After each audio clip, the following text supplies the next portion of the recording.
واد نون السلام عليكم. تفضل. السلام عليكم عليكم يا السلام أخي أبي ورحمة الله. طالب. أنا مستعد للنقاش، ولكن شريطة أن يسكت هذا الرجل، لأنه نعم منذ بدأ اللايف أنا لم أفهم.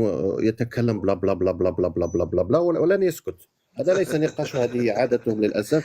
هم لا تفضل يريدون. تفضل المحترم، تفضل. نعم، ولكن اسكت، اقفل مايكك واسكت صافي، اقفله، ما تقاطعني والا انسان. لا تفضل واصل، ادخل في الموضوع أخي نعم، الكريم. اقول اخي ابي طالب، نعم هذا الجزائري اتانا يقول على ان المملكه المغربيه اتت باسرائيل، ويدعي ويزعم انه هم من يدافعون على الاسلام، وهم من يحاربون المملكه المغربيه منذ 75 الى اليوم. أقول له: هل دولة إسلامية؟ ما دور الجزائر فيما يخص مثلا؟ هل الجزائر تعترف بالكوسوفو؟ إلى اليوم لا تعترف بالكوسوفو، وهي دولة إسلامية. يعني كانت تحارب دولة يعني علمانية وكافرة، وهي صربيا. إلى اليوم الجزائر إخوان الكرام لم تعترف بما تقدم وتقوم به المغاربه يدعوا بالاسلام. لا لا لا لا لا حول ولا لا لا لا لا وسكتنا. لا لا لا لا لا هذا سكتنا.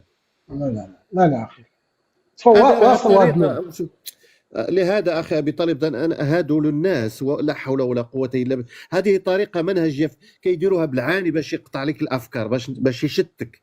هذه راه منهج عندهم، ما عنده والو، خاوي. قل لي المغرب دوله مسلمه. قل لي المغرب دوله مسلمه. لا يتكلم معايا، كون راجل واجهني. لا لا شوف، لا لا المغرب دوله مسلمه، يكون راجل واجهني باحترام. المغرب دوله مسلمه. تفضل جاوبني. جاوبني يا ابا طالب، يا ابا طالب، نتكلم معاه بالهدوء، والله بالهدوء. المغرب دوله مسلمه، جاوبني. واش جاي تمارس علينا هنا؟ المغرب دوله مسلمه. انا نقول لك، انا نتحداك الجزائر دوله مسلمه.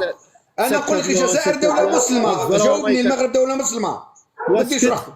جاوبني. المغرب دوله مسلمه، جاوبني. خلي الاخ يواصل. واجهني، كون راجل بطل، كون بطل. انا قلت لك الجزائر دوله مسلمه. انت اللي غتورينا البطل. انا قلت لك الجزائر دوله مسلمه، نتحداك قول لي المغرب دوله مسلمه. تكلم، تخاف تتكلم، تخاف. انا غنبدا لك تكلم لي، قول لي المغرب دوله. واخا ايوا اقرا دابا. ما تهربش، ما تهربش، جاوب. اقرا لي التحيه هذاك. ما تهربش، قلت لك ما تهربش. قول لي المغرب دوله مسلمه، جاوبني. كون يا اخي اتركه يجيب. خايف ما يقدرش يجاوب. يخاف لعل يعلم باللي هما شركاء الصهاينه واليهود عايشين معاه، يقسموا معاه الرغيف. يا اخي الكريم خلي الاخوان يتكلموا. قل لي هل المسلم اخاه الاسباني؟ الحسن الثاني يقول لكم خوتكم الاسبان. هل المسلم اخاه الاسباني؟ جاوبني. لا يا اخي الكريم، جاوبني. هل المسلم اخاه الاسباني؟ جاوبني. يا اخي الكريم اتكلم على المغرب دوله مسلمه. تكلم، ما تخافش، تكلم. ويا اخي الكريم خلينا. انا قلت لك الجزائر، دوله مسلمه.